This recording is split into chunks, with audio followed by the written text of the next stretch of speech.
Please remain standing for the singing of the Philippine National Anthem to be led by Ms. Lara Marie Moscardon Maige.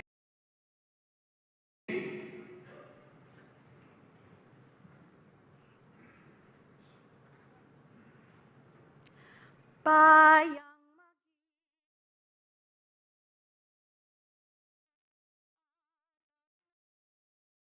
puso, sa dibdib mo'y buhay, lupa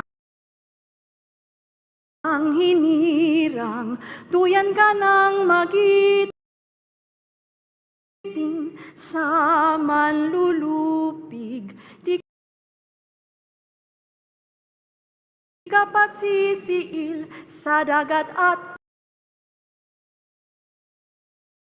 pundok, sa simoy at sa langit mong bughaw, may dilag ang tula at awit sa paglayang minamahal, ang kislap ng watawat mo'y tagumpay na nagniningning, ang bituin at araw niya kailan pa may di magdidilim, lupa ng araw ng luwalhatit pagsinta, buhay ay langit sa piling mo, aming ligaya na pag may manghahapi ang mamatay ng dahil sa'yo.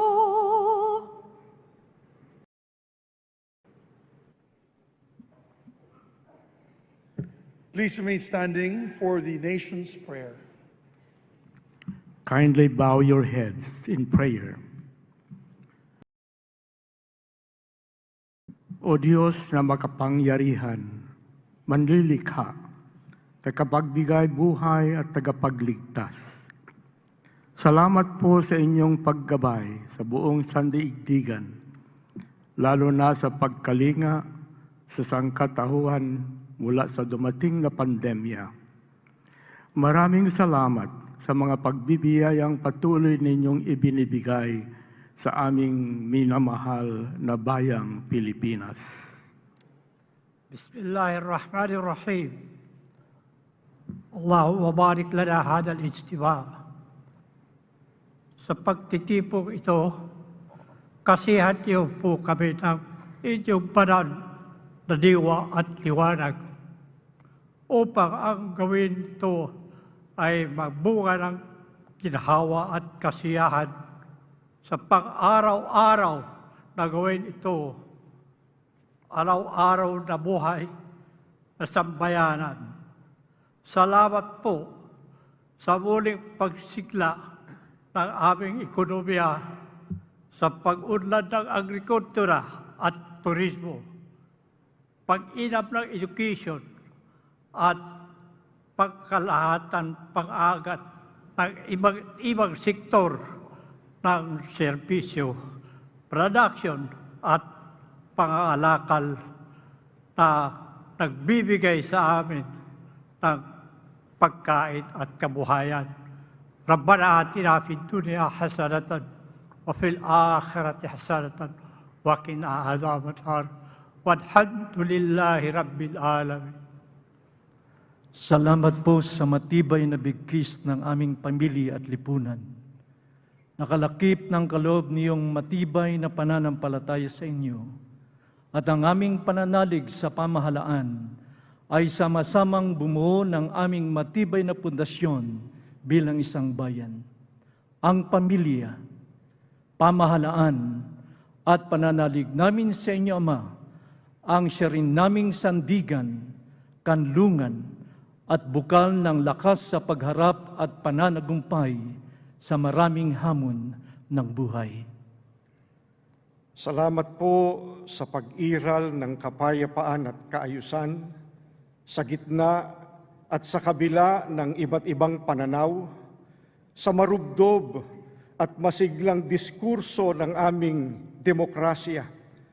Tulungan niyo po kami upang makamit ang mas malalim, matibay, malawak na kapayapaan sa ikabubuti ng lahat. Akayin niyo po kami sa pagpapaunlad panglalo ng ekonomiya upang makarating ang mas maraming biyaya sa bawat tahanang Pilipino. Kalakip nito, bigyan niyo rin po kami ng dunong at pagkakaisa sa pagharap at pangangasiwa ng hamon ng climate change. Maghari po kayo ng ganap ang inyong banal na diwa sa puso at isip ng aming mga mamamayan at mga pinuno, mga mambabatas, na mamahala at mga hukom, 10 ng kanilang mga tauhan, upang ang buong katapatan, ang paglilingkod nila at kagandahang loob na manguna sila at maglingkod tungo sa mapayapa, makatarungan, maayos, maunlad, masagana at masayang pamumuhay ng buong sambayanan. Itinatalaga po namin ang gawain ito sa inyo pong mabunyi at dakilang pangalan.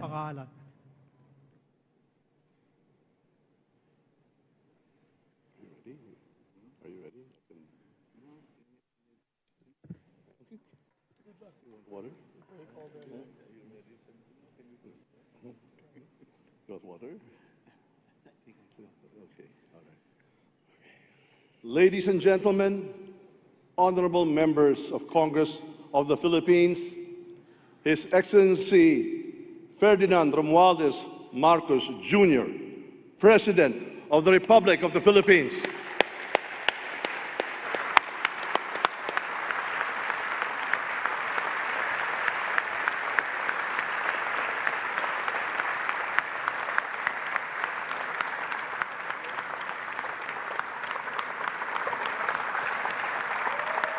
Thank you.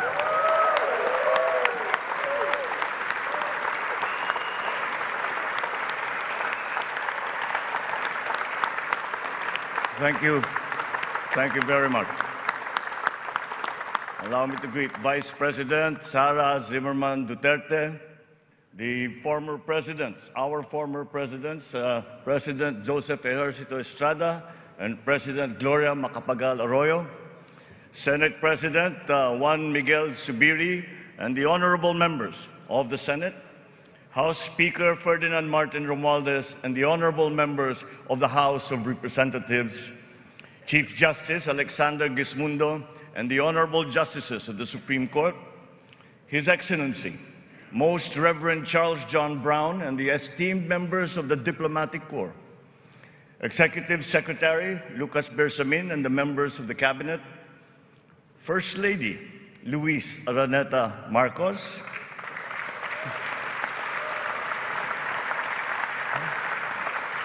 former First Lady Imelda Romualdez Marcos,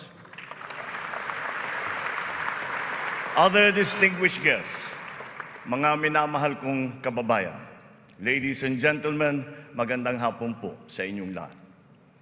1 year ago today, I stood here before you, setting forth the plans that we have to improve our economy, bring jobs to our people, improve the ease of doing business, recalibrate our educational system to adapt to the new economy, lower and rationalize energy costs, boost agricultural production, enhance healthcare, and continue social programs for the poor and the vulnerable. Let me now report to the people on the successes that we can now lay claim to, and also the challenges that we continue to face. Last year, we emphasized certain strong headwinds that were confronting us along with the rest of the world in our post-pandemic economic recovery. And the biggest problem that we encountered was inflation. Maraming kaganapan sa mundo ang nakapagpagulos sa maayos na takbo ng pandaigdigang merkado. Bukod sa digmaan sa Ukraine, naroon ang patuloy na epekto ng pandemya. Pinalala pa ito ng pagbabawas ng produksyon ng mga bansang pinagkukuhanan natin ng langis. Nang tumaas ang presyo nito, Nagsumura na rin ang presyo ng iba't ibang bilihin, ang gasolina, ang kuryente at ang pagkain. Ramdam sa buong daigdig, pati na sa Pilipinas, ang naging pagtaas ng mga presyo ng bilihin noong mga nakalipas na buwan. Sinuri nating mabuti ang sitwasyon. Sa tulong ng ating mga ekonomista, nakapagbalangkas tayo ng mga polisiya na magsisilbing pundasyon ng ating ekonomiya sa mga susunod na taon. Ito ay nakasaad sa ating medium-term fiscal framework na sinuportahan ninyo sa Kongreso.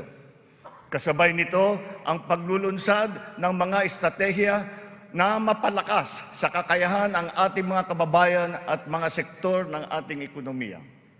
Nakakita po tayo ng magagandang resulta. While the global prospects were bleak, our economy posted a 7.6% growth in 2022. Our highest growth rate in 46 years.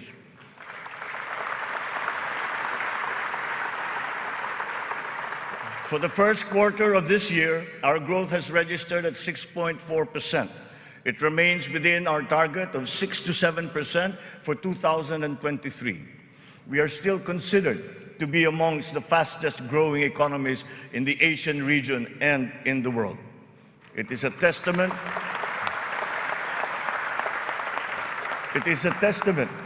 to our strong macroeconomic fundamentals. Our financial system, the nerve center of our economy, remains strong and stable. Banks, the transmission arms of our monetary policy, have strong capital and liquidity positions. Stimulated by the relaxation of pandemic restrictions, transactions once again have flourished alongside the booming e-commerce that was undeterred by the pandemic in 2022. The digital economy contributed 2 trillion pesos, the equivalent of 9.4% of our GDP.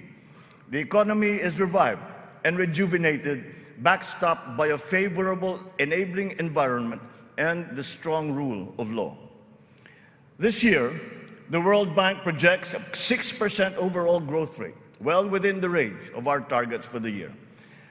It is anchored on strong local demand, underpinned by consumer spending, and draws strength from the BPO industry and, of course, the steady flow of remittances and the continuing jobs recovery.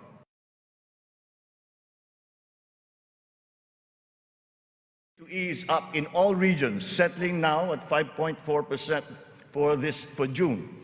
What this means is that in spite of all the difficulties, we are transforming the economy. We are stabilizing the prices of all critical commodities.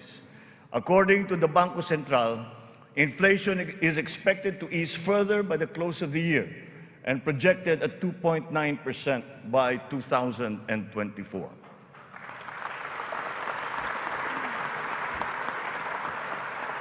On matters of the economy, there are many things over which we have no control. But over those where we do have control, we are doing everything we can. Puspusan ang ating ginagawa upang pataasin ang produksyon ng ating ekonomiya. Pinapalago natin ang mga industriya. Dinadagdagan natin ang mga infrastruktura upang mas mapabilis ang daloy ng mga produkto at ng serbisyo. Higit sa lahat, pinapalakas natin ang kakayahan ng mga mamamayan upang mapaganda nila ang kanilang pamumuhay. Ito ang punot dulo ng ating Philippine Development Plan. Investments in public infrastructure and in the capacity of our people through food, education, health, jobs, and social protection remain our top priority. For this year, economic and social services were allocated almost 70% of the national budget. Higher revenue collections will be critical in our bid to bolster public investments. Under our fiscal framework, we envision our tax and revenue efforts to further increase to up to 16.9% and 17.3% by 2028. Revenue generation has improved this year. From January to May, the Bureau of Internal Revenue has posted record collections amounting to 1.05 trillion pesos, an increase of almost 10% over the last year. For its part, the Bureau of Customs has also increased its collection by 7.4% for the first 7 months of 2023, amounting to 476 billion pesos. Since July 2022, we have seen increased revenues from PAGCOR of 47.9% and from the PCSO of 20%. We therefore seek, once again, the continued support of Congress to enact into law the policies and reforms under our fiscal framework. Sa mga nakalipas na buwan, nakita natin ang pagbaba ng presyo ng bilihin sa iba't ibang mga sektor. Napatunayan natin na kayang maipababa ang presyo ng bigas, karne, isda, gulay at asukal. Malaking tulong ang Kadiwa Stores na ating muling binuhay at inilunsad. Ang layunin ng Kadiwa ay pag-ugnayin ang mga magsasaka at ang mga mamimili. Walang iba pang namamagitan. Wala nang dagdag, dagastos at patong. Maganda ang kita ng magsasaka, nakakatipid din ang mga mamimili. Sa mahigit 7,000 kadiwa na idinaos sa buong Pilipinas, 1.8 million na pamilya ang nakinabang sa mababang presyo ng bilihin. Sa kabuuan, halos 700 milyong piso ang naging benta ng mga ito na nakapagbigay ng hanap buhay sa mga membro ng mahigit 3,000 na kooperatiba at samahan. Maganda ang nakita nating resulta, kaya papalawigin pa natin ang Kadiwa sa buong bansa. Kamakailan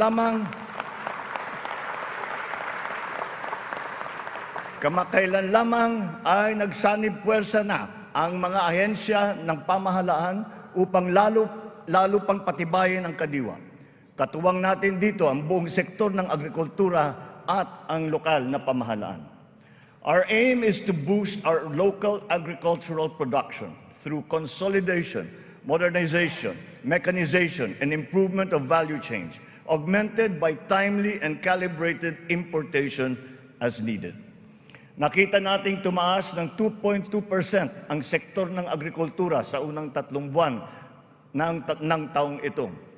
In our quest for food security, our methods are now more guided by science and the balance of nature, so that production is both sustainable and responsible, benefiting both this and future generations. Our fisheries codes must be revised to incorporate and strengthen science-based analysis and determination of fishing areas. This approach will protect both the interests of our fisherfolk and our fisheries and aquatic resources. To this end, we will seek the support of Congress to amend the code to guarantee sustainable development of our fisheries sector in harmony with environmental balance.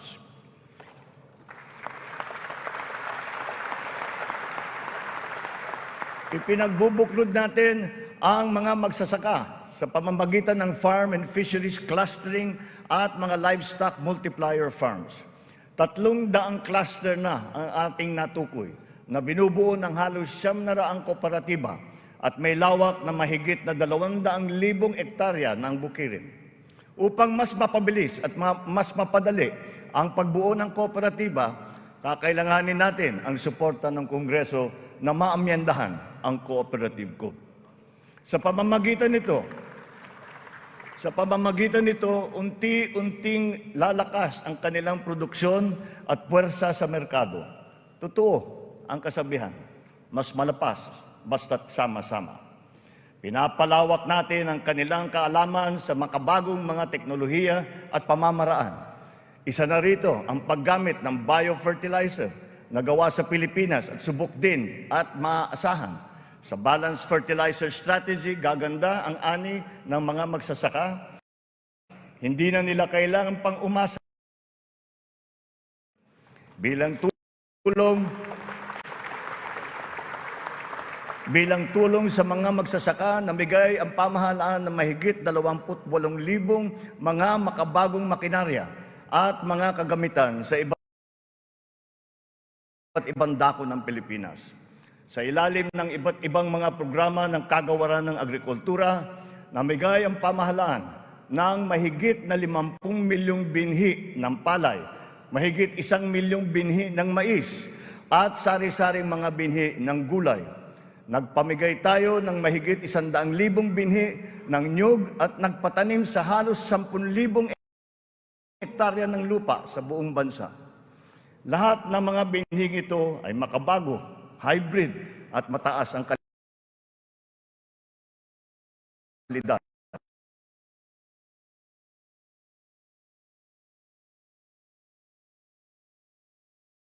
Magsasaka. Ang mga natanggap nating donasyon na pataba mula sa China, pinimigay na natin kaagad sa kanila. Isa sa pagtaas ng presyo ay ang mga smuggler, mga hoarder at mga nagmamanipula ng presyo ng produktong agrikultural. Hinahabol at ihaabla natin sila.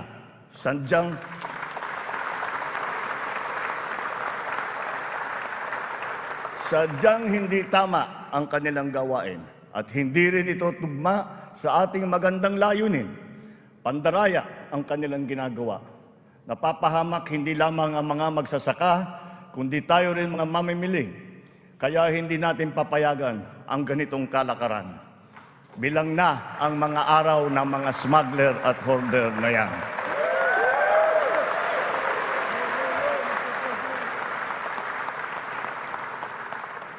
Mahalaga ang infrastruktura para masuportahan ang may 14 na milyong hektarya ng sakahan. Inayos natin ang geo-agri-map ng mga farm-to-market roads ng buong bansa upang maidugtong mabuti ang mga sakahan sa mga pamilihan. Alinsunod dito, karagdagang 600 kilometro ng mga FMR ang ating nilatag sa iba't ibang panig ng bansa. Binigyan din natin ng patubig ang mahigit na 49,000 hektarya ng bukirin sa buong Pilipinas. Nagpagawa tayo ng halos 4,000 mga karagdagang fabrication lab, production at cold storage facility na magagamit ng lahat. Sa tulong ng Kongreso, nakapagpatayo tayo ng 24 na multi-species hatcheries upang maparami ang produksyon ng mga isda. Nakabantay tayo sa anumang banta ng mga sakit at peste na maaring dumapo sa mga pananim at alagang hayop. Malapit na tayong magkaroon ng mga epektibong gamot at bakuna labang sa mga ito. Samantala, pinapalakas natin ang biosecurity levels ng mga alagang hayop bilang panlaban sa sakit.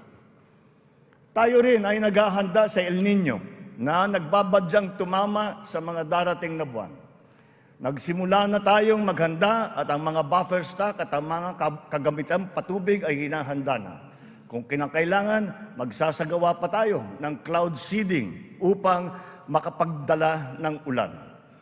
Kasabay ng lahat na ito, hinihimok din natin ang ating sambayanan na magtipid ng tubig para sa malawakang paghanda sa banta ng tagtuyot. Tulad ng ating ipinangako, ipinagpatuloy natin ang reformang pansakahan. Mahalagang haligi ito ng sektor ng agrikultura na ating inaayos. Nitong nakalipas na taon, mahigit 70,000 titulo ng lupa ang ginawad sa mga benepisyaryo ng reformang agraryo.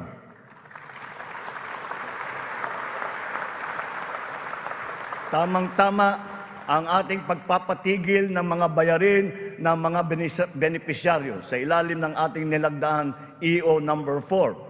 1 taon mula nung aking unang Sona na isabatas na ang bagong Agrarian Emancipation Act.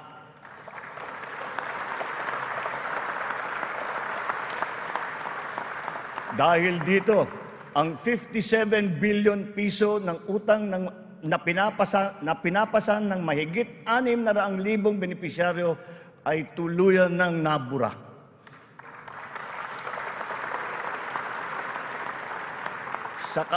Sa ngalan ng mga magsasakang ito at ang kanilang mga pamilya, maraming salamat muli sa ating mga mambabatas.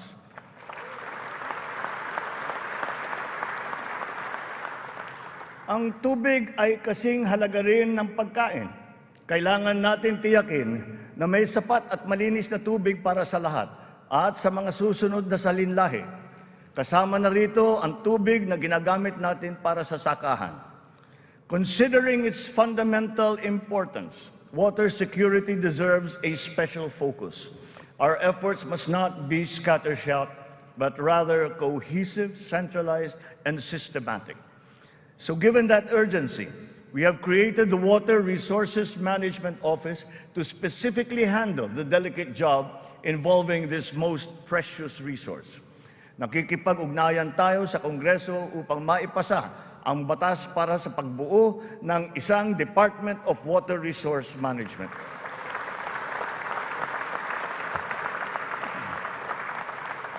This year, we have allocated 14.6 billion pesos for water supply projects, which will benefit communities all over the country. Recently, the water supply of NCR and Rizal received a significant boost from the first phase of the Wawa Bulk Water Supply Project. The water supply will increase as the project enters the second phase. We have installed 6,000 rainwater collection systems across the country in preparation for the looming dry spell brought about by El Niño. One of the keys to continuing economic growth is infrastructure development. So we will build better and more. Our 8.3 trillion peso Build Better More program is currently in progress and being vigorously implemented.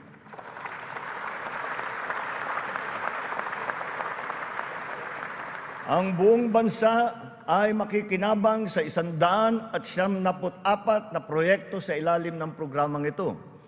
Hindi lamang natin pinapagpatuloy ang mga nasimulan ng mga proyekto, lalo pa natin pinapalawak.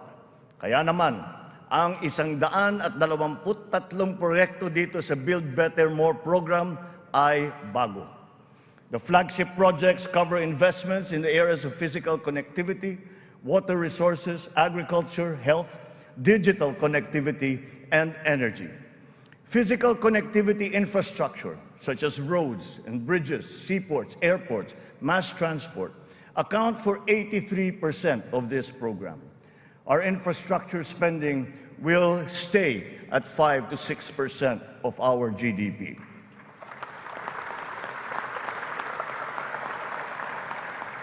The underlying logic to our infrastructure development is economic efficiency. We are opening up all gateways to mobilize goods and services at less cost and in less time, and ultimately to drive the economy forward.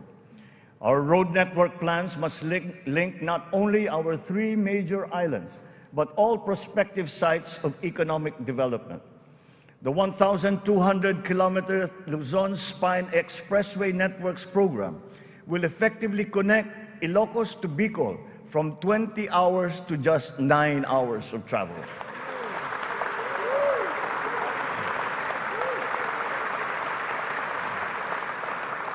Under the Mega Bridge program, 12 bridges totaling 90 kilometers will be constructed, connecting islands and areas separated by waters. The program notably includes the Bataan-Cavite Interlink Bridge and the Panay-Guimaras-Negros Island bridges, each spanning 32 kilometers, and also the Samal Island Davao City Connector Bridge. As of June this year, we have constructed, maintained, and upgraded more than 4,000 kilometers of roads and around 500 bridges across the country. Crucial airport and port development projects across the country have also been completed, including Cebu Pier's 88 Smart Port and the new passenger terminal buildings of Clark Airport and the Port of Calapan. We initiated several railway projects with a total length of more than 1,000 kilometers. Notably, the southern leg of the North-South commuter railway system is now in full swing. In a few years, travel from Pampanga to Laguna will be reduced from 4 hours to just 2.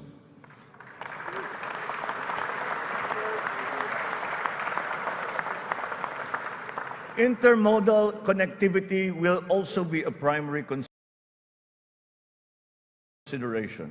Roads, bridges, and mass transport systems will be interconnected. This network will provide access and passage to vital and bustling economic markets, such as agriculture hubs, tourism sites, and key business districts. For strategic financing, some of the nation's high-priority projects can now look to the newly established Maharlika Investment Fund without the added debt burden. In pooling a small fraction of the considerable but underutilized government funds, the funds shall be used to make high-impact and profitable investments, such as the Build Better More program. The gains from the fund shall be reinvested into the country's economic well-being.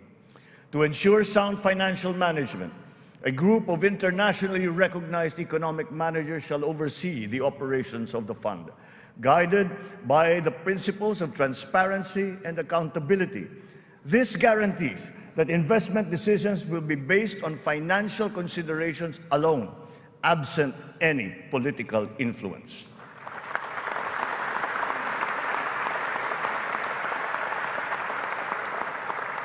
The funds for the social security and public health insurance of our people shall remain intact and separate. Owing to favorable market conditions, the price of crude oil has stabilized. Since last year, gasoline and diesel prices have gone down by 18% to 29% respectively. We have built 8 new additional power plants. This brings to 17 the total number of power generation facilities that have been switched on across the country since last year, substantially increasing our energy production by 1,174 megawatts. Alongside power generation, we are also as relentless in pursuing total electrification. Since my assumption into office, almost 500,000 homes have been given access to electricity. We will spare no effort to achieve full household electrification by the end of my term. 100% is within our reach. When it comes to energy, renewable energy is the way forward. We are aggressively promoting renewables so that it provides a 35% share in the power mix by 2030, and then on to 50% by 2040. To accelerate the realization of this green energy goal, we have opened renewable energy projects to foreign investments. Since last year, an additional 126 renewable energy contracts with a potential capacity of 31,000 megawatts have been awarded. To date, we have over 1,000 active projects spread all over the country. 299 of these are solar, 187 are wind, 436 are hydroelectric, 58 biomass, 36 geothermal, and 9 are ocean-powered. The Malampaya project has been a boon to our country, energizing 20% of Luzon. The renewal of the contract guarantees continued revenues and energy production for another 15 years. But aside from Malampaya, we will also push for more gas exploration in other parts of the country. The national government has also partnered with the BARM in regard to energy exploration and development, and also its utilization within its territorial jurisdiction. We therefore expect to see renewed investor interest in its promising sites. We finally have a unified national grid with the interconnection of the Luzon, Visayas, and Mindanao grids. The one grid, one market will enable more efficient transfers and more competitive pricing of electricity throughout the country. However, 68 grid connections are much delayed, according to the ERC's count. We are conducting a performance review of our private concessionaire, the National Grid Corporation of the Philippines. We look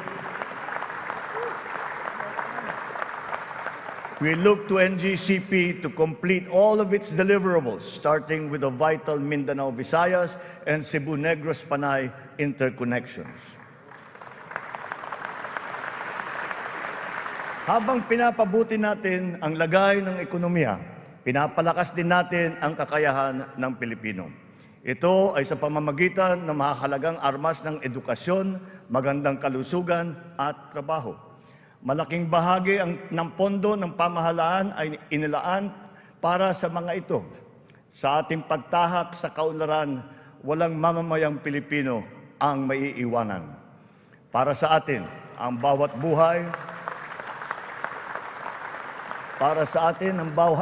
buhay ay mahalaga. Anuman ang edad, kasarian, pangkat, relihiyon o pisikal na kondisyon, sila ay kukupkupin at tutulungan. Naglalaan tayo ng sapat na pondo para sa mga paglingap ng mga lubos na nangangailangan. Layunin natin na sila ay makabangon, mabigyan ng sapat ng kakayahan at maging produktibo. Hindi lamang DSWD, kundi pati ang DOLE, ang DepEd, TESDA, CHED ay tumutulong sa ating mga kababayang nangangailangan. Ang AIX, TUPAD, TVET for Social Equity, Social Pension for Indigent Senior Citizens, at ang Cash for Work para sa mga PWDs ay ilan lamang sa mga mahahalagang programa ng pamahalaan para sa kanila.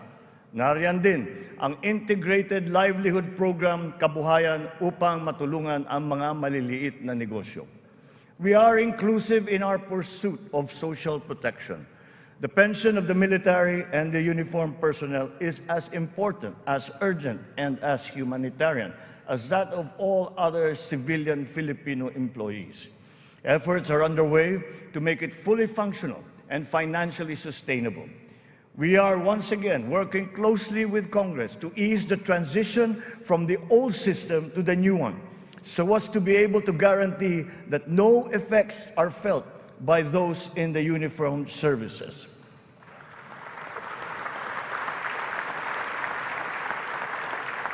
Nagsisimula ang lahat sa edukasyon.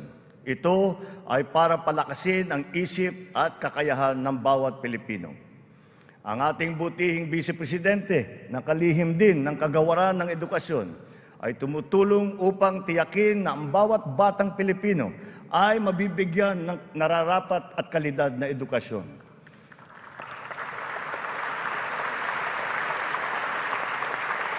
We have renewed hope in giving the best to our next batches of students, especially the 28.4 million learners who return to school this year. Learning recovery will be at the forefront of our education agenda. The Matatag Agenda for Basic Education has been launched, focusing on relevance of curriculum, rapid and responsive delivery, and the welfare of both learners and teachers. We are augmenting as well our school workforce. 90% of the newly created teaching positions have now been filled, while additional administrative personnel have been hired to unburden the teachers of any extra load. Taking to heart the lessons of the pandemic, alternative delivery modes and blended learning methodologies have been adopted to ensure unhampered learning. Additional social safety nets, such as school-based feeding programs, are also being implemented. Learners will be made more resilient. Our public schools and facilities are being increased and fortified.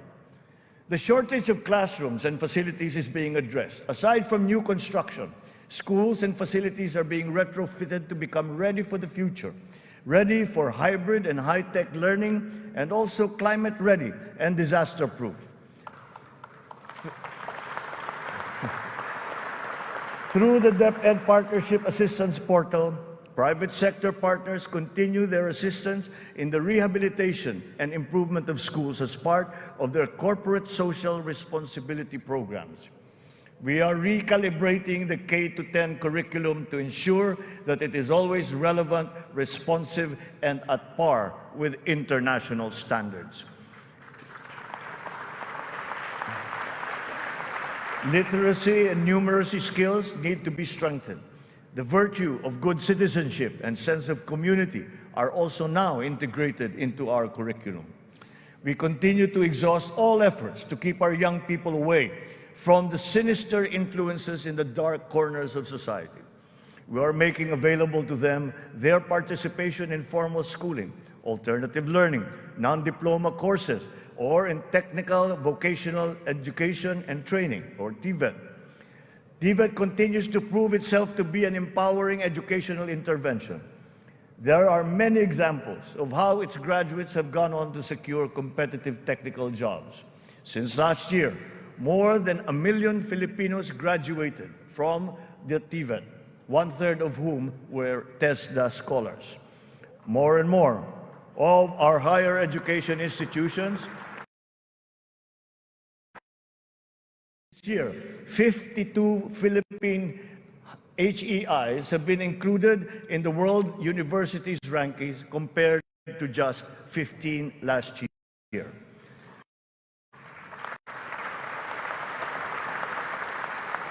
We will not let a student's financial constraints be an hindrance to his or her education. We have activated social safety nets, such as skills development training and youth employment programs.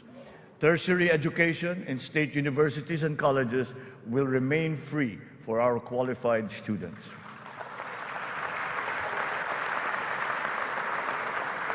Last year, out of the 4.1 million enrolled college students, almost 50% were beneficiaries of the country's free higher education under the Universal Access to Quality Tertiary Education program.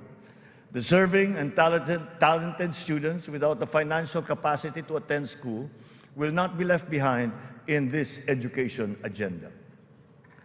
A culture of innovation, working hand in glove with a culture of entrepreneurship, must be fostered. This is Philippinovation. Science and technology, especially R&D, will be at its foundation. The DOST leads the development of our capabilities in science, technology, and innovation. Science and technology-related scholarships are made available for the talented and technically gifted students from high school all the way to graduate school. To address the challenge of staying at the cutting edge of technology, 44 renowned Filipino scientists in diverse areas of expertise have returned home under the Balik Scientist program. They will undertake research in various priority fields and will be supported by upgraded facilities and R&D funding.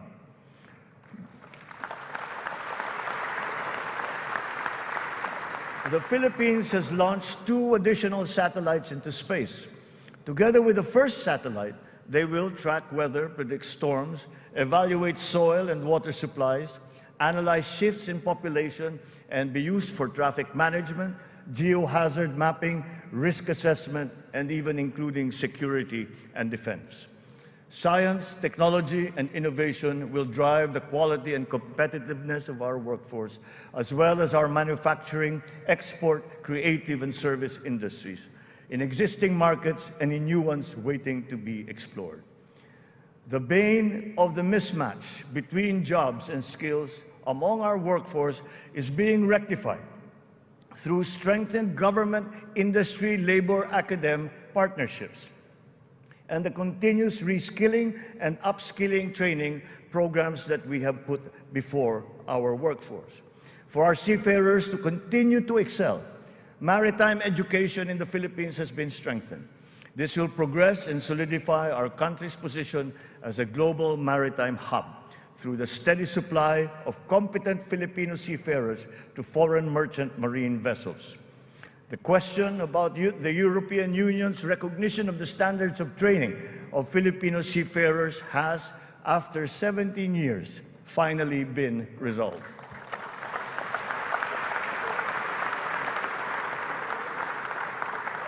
This development now effectively maintains the Filipino seafarers' distinct competitive advantage in the global shipping labor market. To address the current shortage of healthcare professionals in our country and to help us achieve our goal of universal healthcare, we are greatly expanding our medical and nursing education programs. We will push the envelope even further.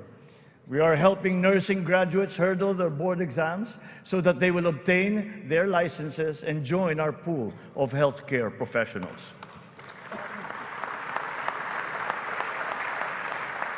Ang kalusugan ang ikalawang armas para sa lakas ng pangangatawan ng bawat Pilipino. Isinusulong natin muli ang kalusugan ng Pilipino. We are now refocusing our health priorities, applying the lessons learned from the pandemic and addressing the weaknesses that it has exposed. Healthier communities and lifestyles are our advocacy.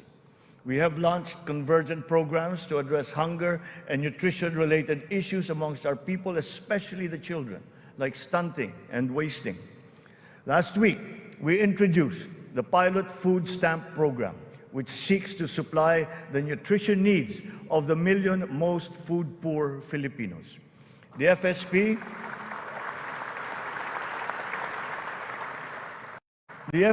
shall complement our nutrition continuity programs, such as the First 1,000 Days program, which ensures nourishment for the first 3 years of a child's life. The supplemental feeding program is for our children attending daycare centers. The K-6 program will feed kindergarten to grade 6 public school students who are suffering from wasting and severe malnutrition. We are catching up on the routine vaccinations of our children. As of this year, more than 80% of our eligible children have been vaccinated against measles, rubella, and polio. Nananawagan ako sa lahat ng mga magulang na kumplituhin ang mga bakuna ng kanilang mga anak at magtungo sa pinakamalapit na health center para sa mga libreng bakuna. The whole of society must exert efforts to suppress the alarming rise of tuberculosis and HIV/AIDS. To stem the tide, the strategic plan is to ensure early diagnosis and treatment and ample testing sites and medications. Our healthcare system is undergoing structural changes. Public health facilities are being increased, both in number and in capability. Last year, more than 3,400 projects were completed. To improve capacity for specialized medical treatment, specialty centers in various fields are being established and integrated into our government hospitals. And in the last year, additional 60 specialty centers have been opened to the public. Just last week, we inspected the site of what will soon be a 5-hectare multi-specialty center in Pampanga, which will specialize in pediatrics, cardiology, kidney, and cancer treatment.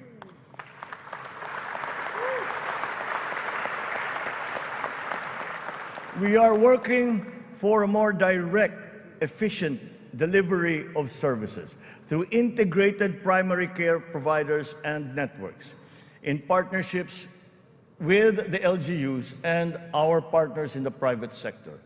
These shall, of course, be supported by what is now a better and more efficient PhilHealth. Ang presyo ng mga mahalaga at pangunahing gamot ay bumaba ng humigit kumulang ng 40%. Mayroon ding iba na bumaba na hanggang 70%. Aside from the maximum retail price regulation being implemented, strategic VAT exemptions also lowered the prices of 59 essential medications such as those for cancer, diabetes, hypertension, kidney disease, and mental illness. Palapit ng palapit na tayo. Palapit na tayo sa hangarin na ang lahat ng Pilipino ay makakakuha ng serbisyong pangkalusugan. Sa ngayon, mahigit 93% na ang kasapi sa PhilHealth. Sa pinagandang konsulta package ng PhilHealth, 21 klase ng mga gamot at 13 laboratory service ang ibibigay ng libre. Ngayon, meron na tayong mahigit 2,000 konsulta center sa buong bansa. Ang bilang na ito ay mas marami ng 35% mula nung nakalipas na taon. Upang mas lalo pang makatulong sa mga pasyente, ang dating 70 libreng dialysis session ay inakyat na natin sa 156.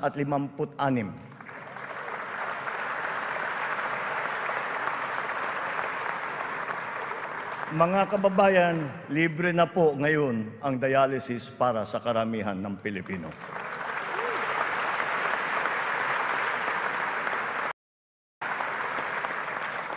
Noong nakalipas na taon, mahigit 3.4 milyon na Pilipino ang nabigyan ng tulong sa ilalim ng Medical Assistance for Indigent Patients, program ng DOH. Tinutugunan natin ngayon ang ating kakulangan sa mga doktor at mga nurse sa pamamagitan ng mga reforma sa edukasyon, patuloy na pagsasanay at paniniguro sa kanilang kapakanan. Naglagay po tayo ng doktor sa halos 200 munisipyo sa bansa. Lalagyan natin din ng doktor ang natitirang 11 na bayan na wala pang doktor. Upang masuklian naman natin ang naging sakripisyo ng ating mga health workers sa pribado at pampubliko ng mga ospital nung nakaraang pandemya, ipapamahagi na sa kanila ang kanilang COVID Health Emergency Allowance at iba pang mga nabimbing benepisyo.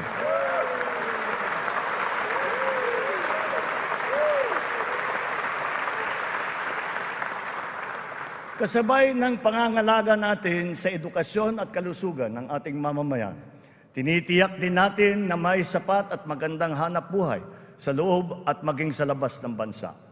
As of May this year, our employment rate rose to 95.7%, clear proof of the improvement from the severe unemployment that we experienced during the height of the pandemic. Employment then was at a low of 82.4%. But even with our current high level of employment, we must do more. We will generate additional jobs for the remaining 4.3% of our workforce, as well as for the 11.7% underemployed Filipinos seeking better employment opportunities. Under the banner of our fast-growing economy, we are aggressive in our investment in business promotions and facilitations. For that, we have not limited ourselves to the local economy, but we have looked to the global economy for partnerships and agreements. Our independent foreign policy, a friend to all and enemy of none, has proven effective. We have formed strategic alliances with our traditional and newfound partners in the international community. We have embarked on foreign trips to promote the interest of the country for peace building and for mutually beneficial purposes.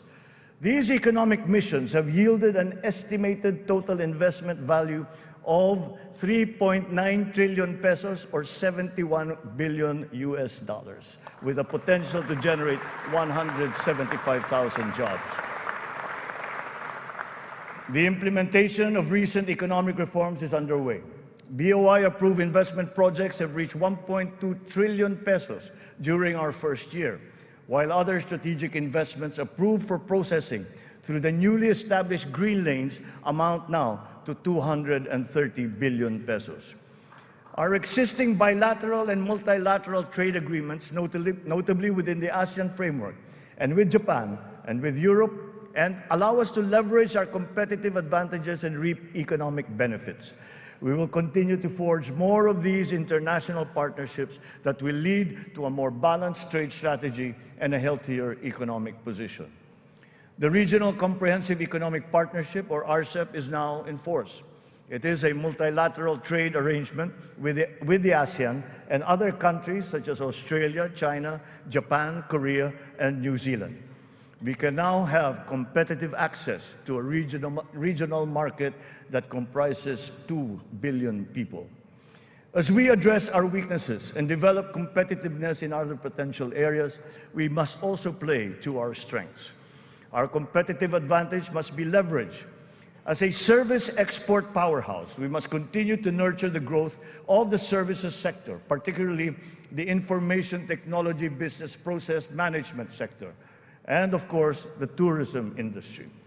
Our tourism has always been a reliable pillar of our economic growth through the years, providing livelihood to more than 5 million of our citizens. Because of the reopening of the economy and the phenomenon of revenge travel, this sector is headed for a great rebound. From January to June this year, we have received 3 million international visitors. This number is already 62% of our 4.8 million target for the entire year. Mga kababayan, ang lahat ng mga ginagawa nating ito ay magbibigay bunga sa libu-libong hanap buhay para sa ating mga kababayan.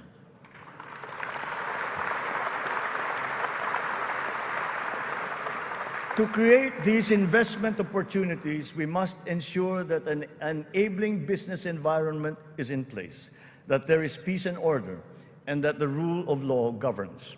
We will solidify our country's reputation as an attractive and reliable investment destination. Building on institutional reforms of recent years, we have created green lanes for strategic investments and expedited the business processes in various sectors and investment modalities. A progressive and rationalized system of taxation is a component of the ease of doing business. The CREATE law has made our corporate tax and incentive schemes equitable and business-friendly. There are more structural tax reforms that must be introduced to allow us to reach our socio-economic targets. Digitalization is the call of today, not the call of the future, not the call of the future, but of the present. It is here, it is needed, and it is needed today. Government must fully embrace digitalization to provide better service to the people through its vital frontline services and its back-end functions. Digitalization will support the government's data-driven and science-based planning and decision-making. It is the greatest, most powerful tool, not just to improve the ease of doing business, but also against many forms of graft and corruption. Data shows that digitalization, in conjunction with government streamlining efforts, has significantly boosted efficiency. Notable examples are in the areas of government payments, company and business registrations, issuance of permits and licenses, loan applications, and revenue collection. All our digitalization efforts will be linked to our payment systems, whose digital transformation has been accelerating at a remarkable rate. Digital payments accounted for 42% of the total retail payments made in 2022, whether by businesses or individuals or by the government. Its high trajectory is now well positioned to achieve Bangko Sentral's target of 50% of total retail payments by this year. The eGov PH app has also been launched. As envisioned, all key government services are to be integrated into the single and centralized mobile app for the convenience of the general public. The national ID system will be at the core of this digitally transformed network of government services.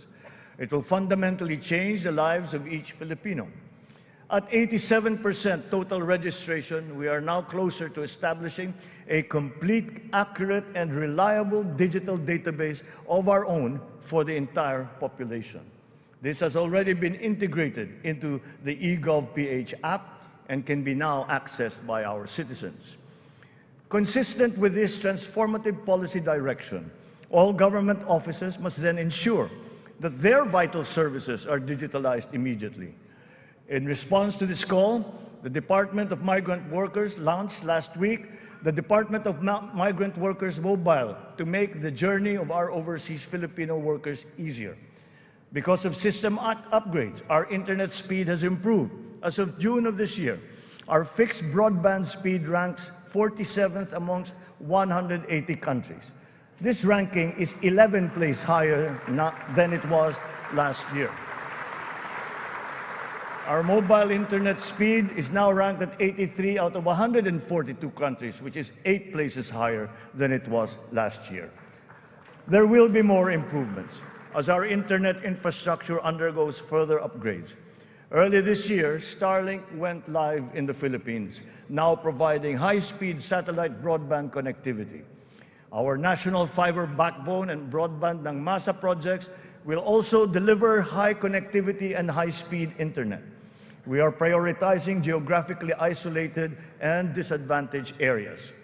The DICT has been directed to consolidate all these digitalized government services into the eGov PH app, to establish the National Government Portal and the Philippine Business Data Bank to improve the internet speed in our country. With our e-commerce roadmap firmly in place, we are poised to take this digitalization drive further and beyond, utilizing e-commerce to take full advantage of new technologies. The first bill that I signed into law was the SIM Registration Act, because we are mindful of the risks and vulnerabilities that can lead to negative consequences.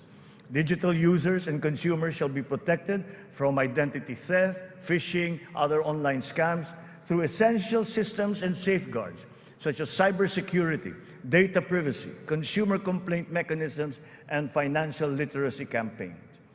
The training is necessary To ease the transition of those whose jobs would be affected by the shift to digitalization are also now being included in the curricula and programs offered by TESDA, DICT, and other agencies of government. It is our wish that one day foreign employment will be driven by choice, not by necessity.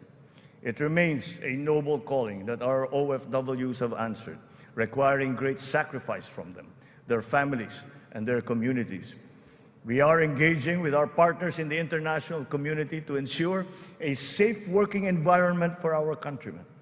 And as we do so, we are also putting in place responsive mechanisms for the social welfare, repatriation, and reintegration of our returning OFWs into the Philippine economy.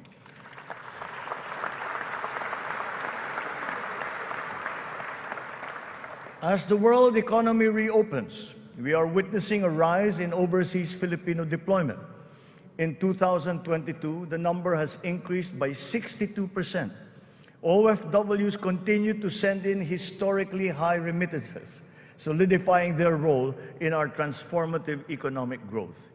In 2022, our OFWs contributed $32.5 billion, or roughly 1.8 trillion pesos, to our economy. Several countries have also signified interest to explore bilateral labor cooperation with the Philippines in the areas of healthcare, tourism, hospitality, engineering, construction, and information technology.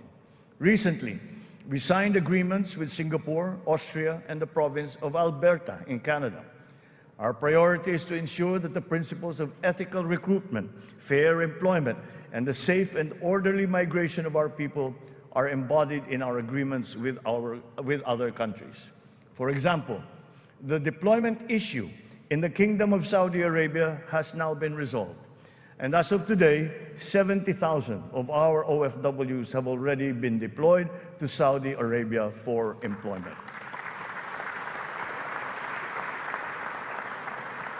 Moreover, the unpaid salaries and other related claims of some 14,000 OFWs who have been put out of work in Saudi Arabia during the pandemic are now being processed.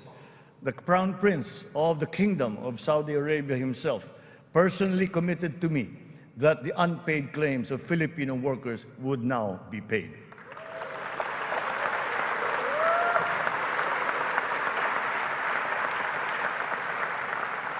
The continued employment of some 50,000 workers and the deployment of many more Filipino seafarers aboard EU vessels has also been assured. The lesson for us is that our education and skills training must always be attuned to the high, exacting, and constantly evolving global standards. Sa pagsusumikap ng mga mamamayan, walang hindi kakayanin. Kahit ang mga matatayog na pangarap ay maaabot, kasama ang inaasam na tahanan.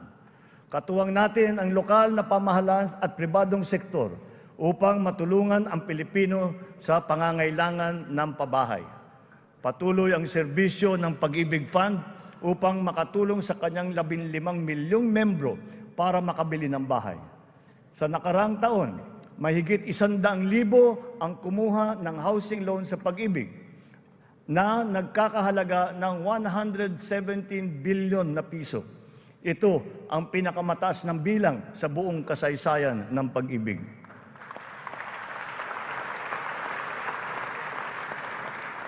Itong nakalipas na taon, mahigit 148,000 na kabahayan at mahigit 30,000 mga Certificate of Eligibility of Lot Award ang naipamahagi sa Luzon, sa Visayas at sa Mindanao, sa ilalim ng sari-saring mga programang pabahay ng pamahalaan. Mahigit 35,000 residential free patent at agricultural patent titles naman ang naibigay sa mga benepisyaryo nito sa buong bansa. Hindi pa dito natatapos. Papalawigin pa natin ang ating programa sa abot-kayang pabahay, lalo na para sa mga mahihirap nating kababayan. Itong nakalipas na taon, inilunsad natin ang pambansang pabahay para sa Filipino Housing Program o 4PH. Nagkaroon na tayo ng groundbreaking sa 25 lugar sa iba't ibang bahagi ng bansa. Nagpirmahan na rin ng kasunduan upang simulan ang mga proyekto sa mahigit 100 lokasyon. Kung susumahin natin ito, mahigit 1 milyong kabahayan ang may alay natin sa ating mga kababayan sa buong bansa.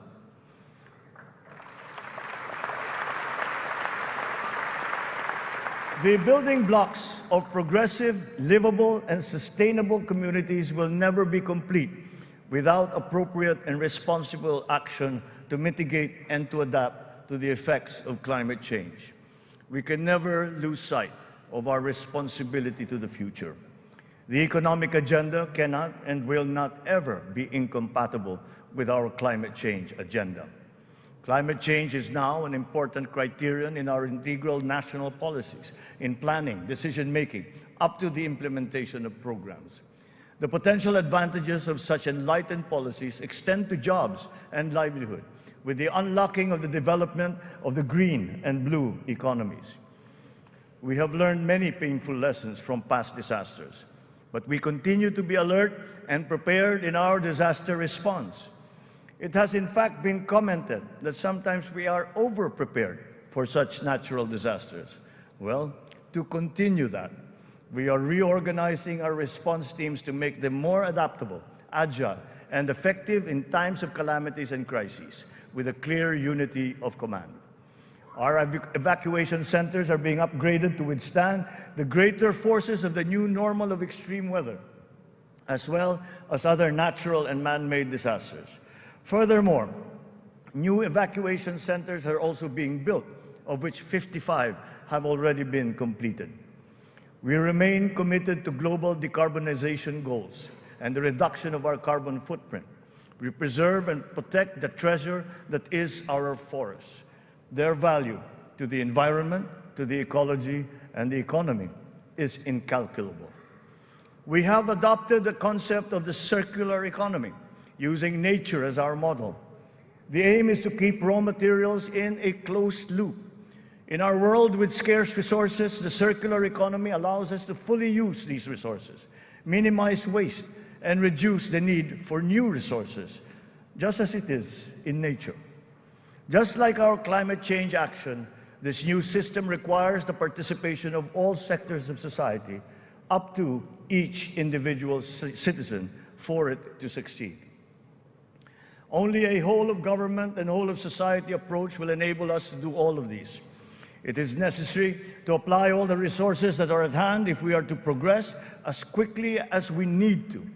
Collaboration is the key between and among government offices, and between government and the private sector, between industries and the academe, between government and international partners, and most importantly, collaboration between and among our populace. Kakailanganin natin ang tulong at kakayahan ng buong pamahalaan at ng buong bansa. And so, we shall do the same for the next 5 years. We seek not only to become more effective, but more, to become truly transformative. This approach will be operationalized through the interagency cooperations, as well as through coordinated efforts between and among the 3 branches of government and the independent constitutional bodies. We have organized private sector advisory councils and national local mechanisms to establish the needed linkages. Once again, on this same principle, I urge the government to enact a new government procurement law and a new government auditing code.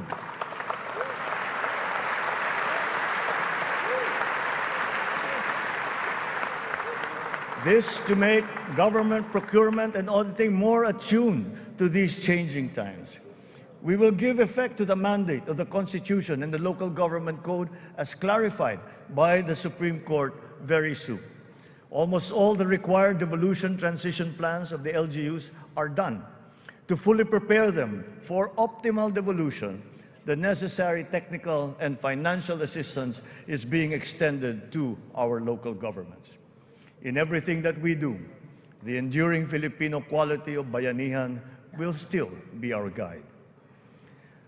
5 taon mula nung matinding kaguluhan, babangon na ang Marawi City.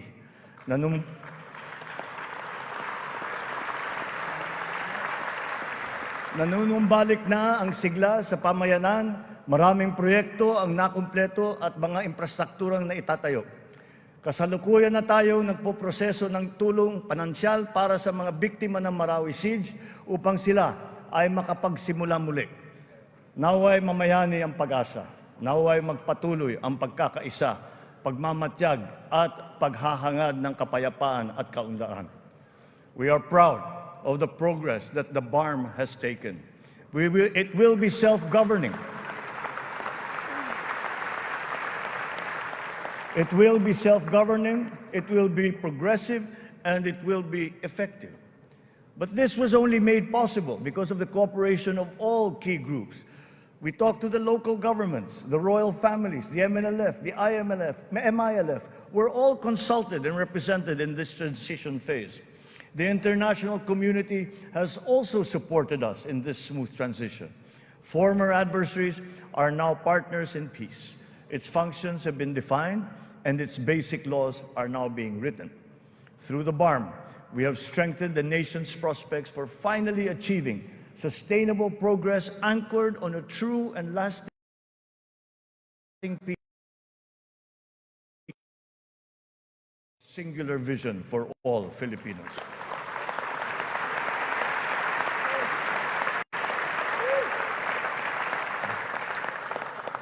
A strong and stable rule of law will strengthen the foundation of our transformation. Our police and armed forces are being strengthened and modernized to be more effective in maintaining peace and order and in defending our sovereignty. We fully support the judiciary's efforts to improve the justice system. Taken on a new face.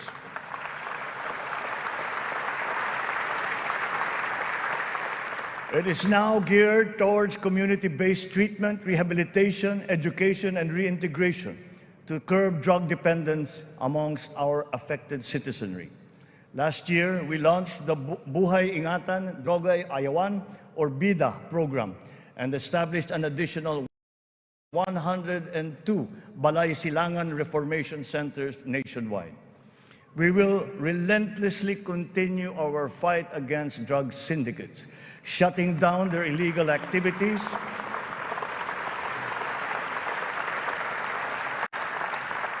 we will shut down their activities and dismantle their network of operations. Unscrupulous law enforcers and others involved in the highly nefarious drug trade have been exposed. I will be accepting their resignations.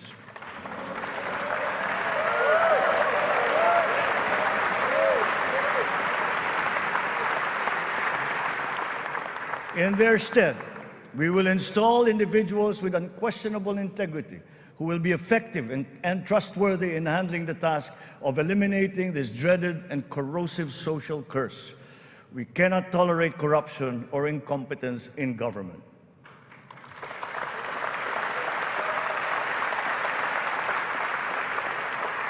For almost half a century, some of our fellow Filipinos have taken to arms to make their views known and felt.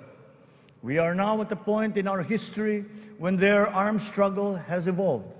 We have now progressed together towards peace and development. We have incorporated capacity building and social protection into our reintegration programs to guarantee full decommissioning of former combatants. Through community development and livelihood programs, the barangay development and enhanced comprehensive local integration programs have been effective in addressing the root cause of conflict in the countryside. To complete this reintegration process, I will issue a proclamation granting amnesty to rebel returnees, and I ask Congress to support me in this endeavor.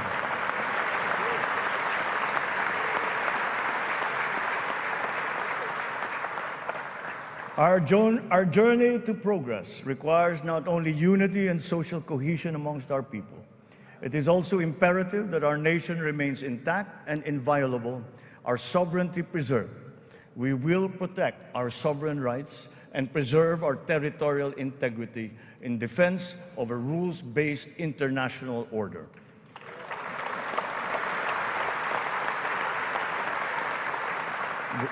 With our national interests paramount, we will always pursue constant dialogue and diplomatic approaches to the resolution of any issue that may arise. So the initial results of our efforts inspire confidence. Let us continue to be relentless in our aspiration of peace and progress. This has not been the work of a single person, neither a single branch of government, nor even the whole government acting alone. This is the collective synergy achieved by all Filipinos working together. It took a whole-of-nation effort to achieve this immediate recovery from our pandemic slump. Unity was what made us rise once more. Nagsisimula pa lamang tayo. Ang pagbangon ng ating bayan ay magpapatuloy pa. Hinihiling ko ang inyong tiwala at pakikiisa. Sa ganitong paraan, makakamtan natin ang ating tanging hangarin, ang maginhawa, matatag at panatag na buhay para sa lahat ng Pilipino.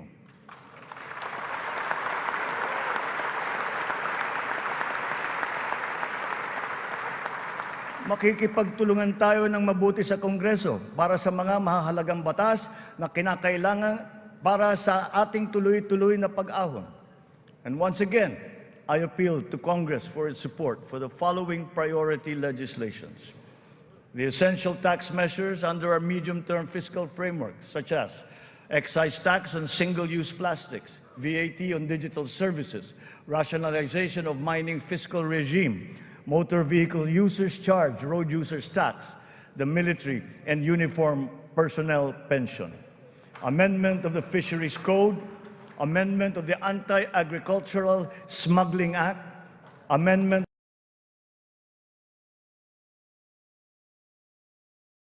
government procurement law,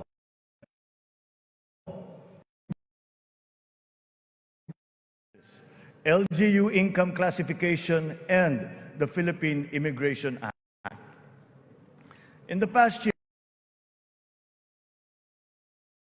year, it has been a source of great hope and optimism to me to now know that there is an enormous pool of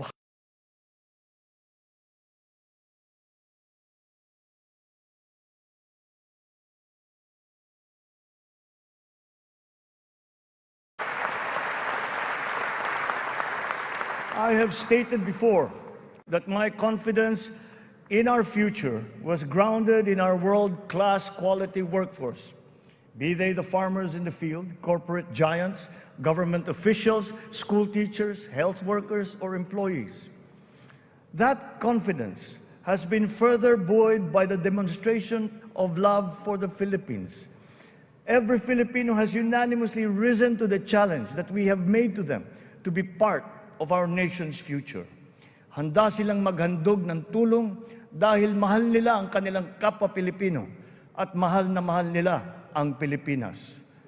And thus, with this in my heart, I know that the state of the nation is sound and is improving. Dumating na po ang bagong Pilipinas. Maraming salamat po sa inyo.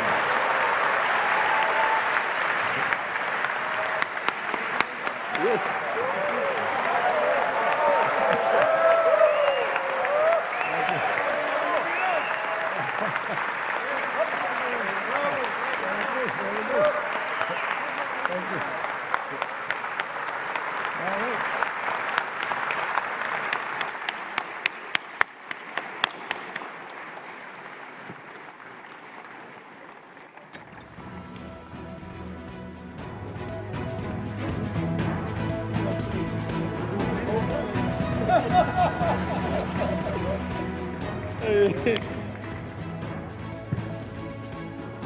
On the part of the Senate, the joint session is adjourned.